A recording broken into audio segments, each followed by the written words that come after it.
Salut l'équipe, salut la team, voilà c'est le débrief du PSG contre Milan et ce soir c'est une défaite.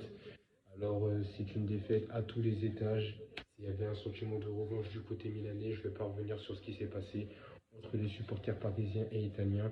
Il y a eu des insultes au match aller, on le sait, les Milanais ont répondu. Voilà, je n'ai pas d'avis à donner là-dessus. Mais en tout cas, voilà, il y avait une revanche, on le sentait, du côté italien. Et les Italiens qui ont tout simplement joué leur jeu, c'est-à-dire que ils ont venu avec leur certitude et à partir du moment où ils ont mené au score, ils ont joué défensivement en caténation. Voilà, nous, on n'a pas fait le taf. On n'a pas fait le taf.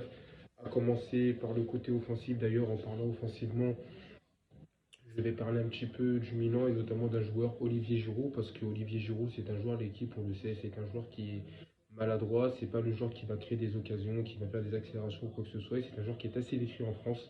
Mais force est de constater que c'est un mec, que ce soit en équipe de France ou là ce soir avec le Milan, est toujours présent, très très très bon de la tête. Olivier Giroud, on le sait, il est exceptionnel de la tête. Et ce soir, voilà, il a une occasion et il la met au fond. Nous en face, on a des joueurs, Randal Colomwani. Comme j'ai dit, les gars, je ne vais pas critiquer, je ne vais pas cracher parce que ce sont des joueurs qui viennent d'arriver au PSG et il faut leur laisser le temps. Mais Randal Colomwani, ce soir, n'a rien montré.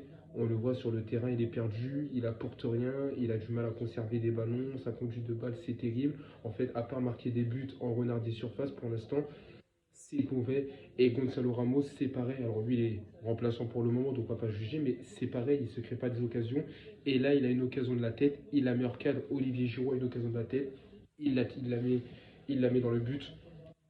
Donc voilà, l'équipe, c'est une équipe, voilà, offensivement, on n'était pas là, défensivement, on a eu du mal. Et en parlant de défensif, je vais parler de Donnarumma ce soir. Donnarumma qui est quand même le meilleur joueur parisien. Alors oui, on a encore encaissé des buts, on peut me dire ce qu'on veut, mais il a encore fait des arrêts exceptionnels. De toute façon, on le sait, Donnarumma, sur sa ligne, c'est un monstre, mais il a encore fait des arrêts exceptionnels. Et que ce soit sur des coups francs ou sur des actions, on aurait pu prendre beaucoup plus cher ce soir si on n'avait pas Donnarumma. Donc c'était important parce qu'il revenait dans son ancien club.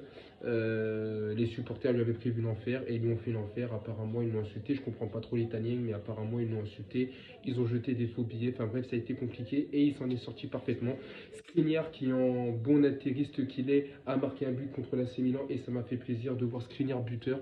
Ça m'a fait plaisir de le voir à un autre niveau. Malheureusement, ça n'a pas suffi. Marquinhos, voilà, c'est un match quelconque. Achraf Hakimi ce soir n'a pas été le Achraf Hakimi qu'on voit. Alors toujours beaucoup de courses et tout, mais j'ai pas trouvé offensif, surtout offensivement, j'ai pas trouvé percutant, je veux dire. Et puis Lucas Hernandez qui avait totalement pris le lead sur son petit frère au match aller et là au match retour.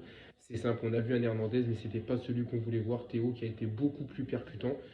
Voilà, donc Lucas qui n'a pas fait un match, et d'ailleurs c'est peut-être pour ça qu'il est sorti au milieu de terrain, et ben on s'est fait bouffer.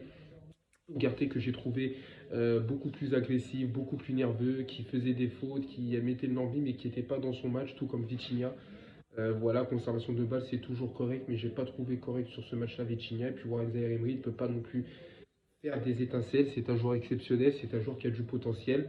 Mais voilà les gars, ce soir, il a eu du mal physiquement, il s'est fait bousculer, il a eu du mal à récupérer des ballons. Et voilà, c'était pas le Warren qu'on voit d'habitude, mais je vais pas le critiquer. Mais offensivement, il faut se poser des questions parce que Kylian Mbappé, ben, les occasions qu'il a eues, il a eu deux face à Maignan et il les a perdues.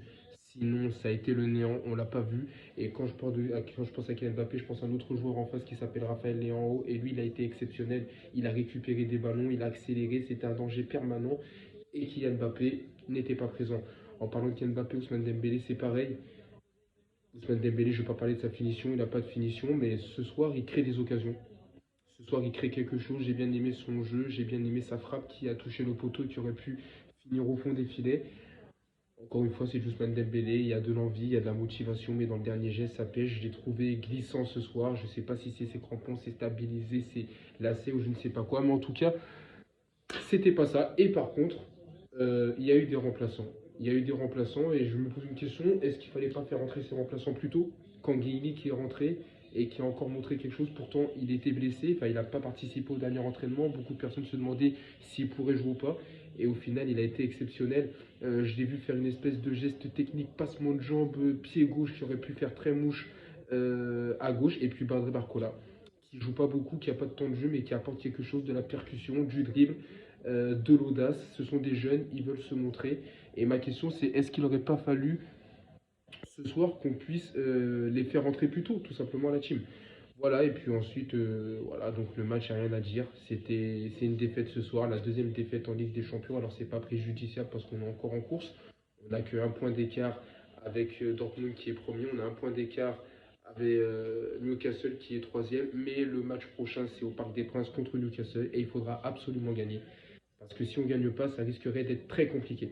Donc voilà la team, je pense que j'ai tout dit. Une fois que la vidéo ne se finit pas avant que j'ai terminé, c'est le top. Prenez soin de vous, prenez soin de vos proches, je répète, on est ensemble.